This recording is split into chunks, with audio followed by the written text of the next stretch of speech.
Eli moi kaikille ja tervetuloa uuteen videoon. Tää video on mun viimeinen maasto.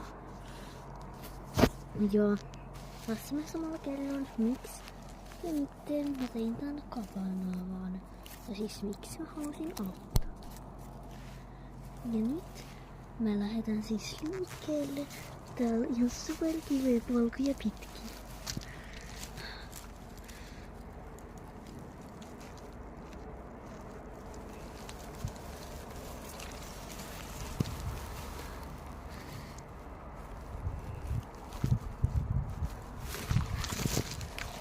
Täällä mä nyt sitten kuljeskelen hetki. Otetaan tässä pikku ravipätkä.